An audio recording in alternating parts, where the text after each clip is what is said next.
Hi everyone, Assalamu alaikum.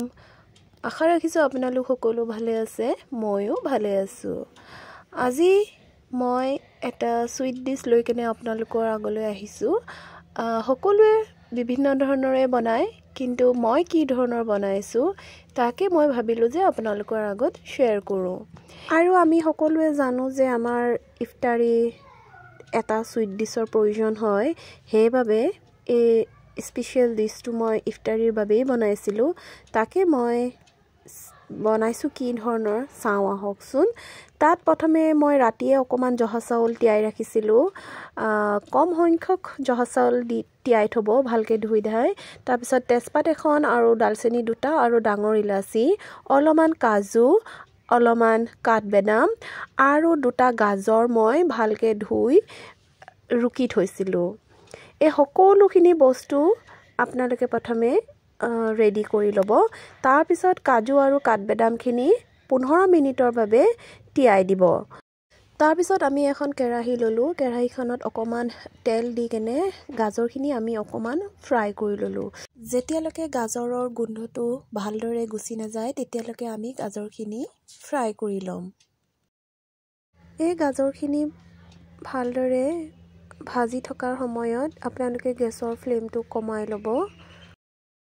আমাৰ প্ৰায় গাজৰখিনি ভাজা ভালদৰে হৈ গ'ল। এতিয়া আমি গেছটো অফ কৰি ল'লো। তাৰ পিছত আমি মিক্সিৰ জাৰ এটা ল'লো। তাত আমি তিয়াই থোৱা কাজু আৰু কাঠবেদামখিনি দি কেনে অকমান পানী দি ভালদৰে আমি পিচি ল'লো। মিশ্ৰণখিনি আপোনালোকে একেবাৰে ফাইন পেষ্ট নকৰিব, খহটাকে পিচিব, যেনেকে মই পিচিছো।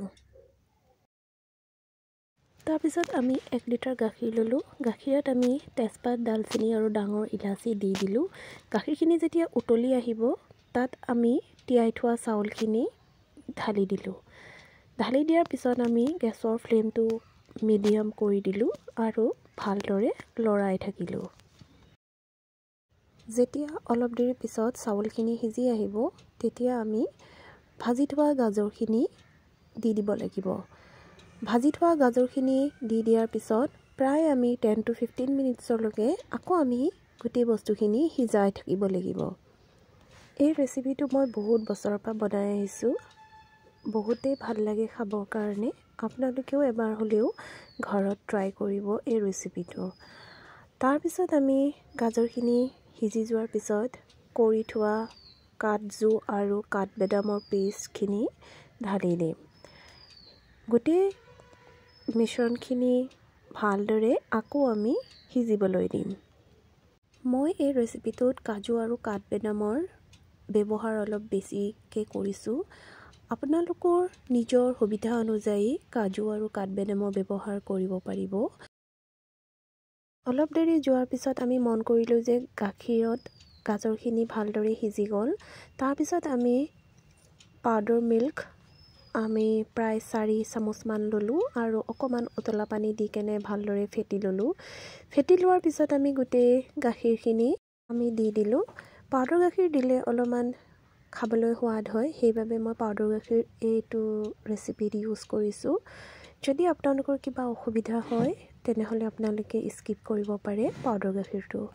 তাৰ পিছত আমি প্ৰায় আধা কাপ চেনি দি দিলো। আধা কাপ চেনি দিয়াৰ পিছত আকৌ আমি 2 মিনিট মানৰ বাবে সিজিবলৈ দিলো। 2 মিনিটৰ পিছত আমাৰ এই সুইট ডিশটো প্ৰায় হৈ গ'ল। তাৰপিছত আমি গেছটো অফ কৰি দিলো।